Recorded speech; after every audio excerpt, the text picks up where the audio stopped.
Shin splints then. A bit more information for you on shin splints. I did touch on them. These are pains in the lower leg. As I've said, they're caused by continuous stress over a long period of time.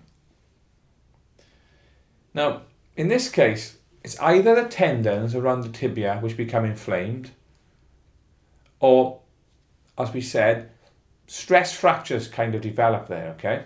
Now, these are cracks which run along the length of the bone. How do we treat shin splints? We've already touched on this one. Plenty of rest and ice. Okay? We can also use, as a form of prehab, cushioned footwear and special insoles. Okay? These can help to prevent the injury returning. And I've worked with some young players who did this. Okay? They put the special insole into their football boots. In terms of shin splints, I provided a link there. You can see that quite easily on the PowerPoint. Please take a look at this. It's a National Health Service link there in terms of dealing with shin splints and so on, okay? Well worth you taking a look at that one. Let's talk about concussion then. This has been in the news quite recently, okay? Whether in football or other sports. It's particularly prevalent in rugby and rugby union in particular, okay? Well, what is concussion? It's a very common injury, as I've said, in a number of sports. And really, it occurs when an individual has received a blow to the head. This causes an injury to the brain. Now, this could be caused by falling or being hit by someone or something. So in football, for example, we could go up for the ball, centre half goes up for the ball, forward goes up as well, elbow comes out, bang, that can lead to concussion, okay? It's very important to remember this one, because people sometimes get a little bit confused. A person may be concussed, okay, may be in the state of concussion without losing consciousness. You don't need to be, as lots of people say, smacked out cold. You don't need to be like that, okay? You can still have concussion and still be conscious. The signs to look for.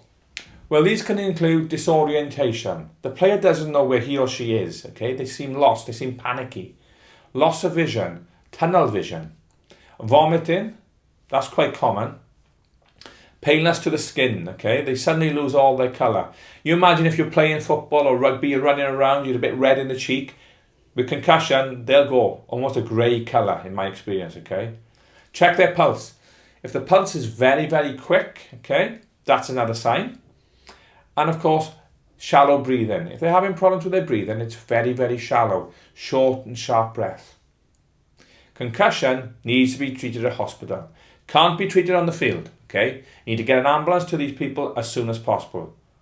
Make them comfortable by all means, but get an ambulance there, ASAP, okay?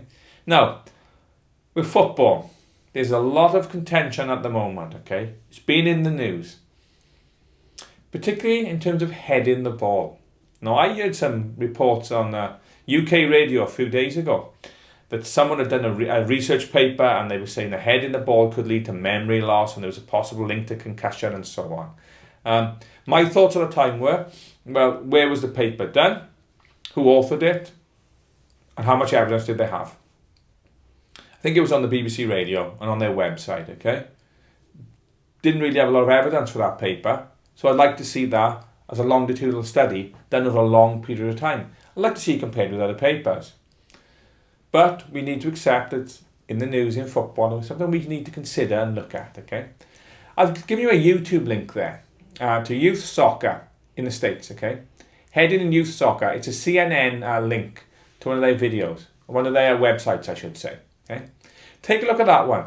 Also underneath is another one from USA Youth Soccer, which outlines the heading ban. I believe in the United States, they've banned heading in football for players under the age of 11. Okay. I've also included a YouTube video from St. John's Ambulance. Really worthwhile looking at this. I've included a number of videos in this week's lecture from St. John's Ambulance. Very well respected organisation that are often very visible at football games, okay? They do a great job right throughout the UK. In this particular video, they look at head injury symptoms and they offer some advice. So this is well worth looking at. Take a look at those 3 links, okay? Have a look at them, get yourself a cup of tea, coffee, some biscuits, and relax, because there's plenty more work to come.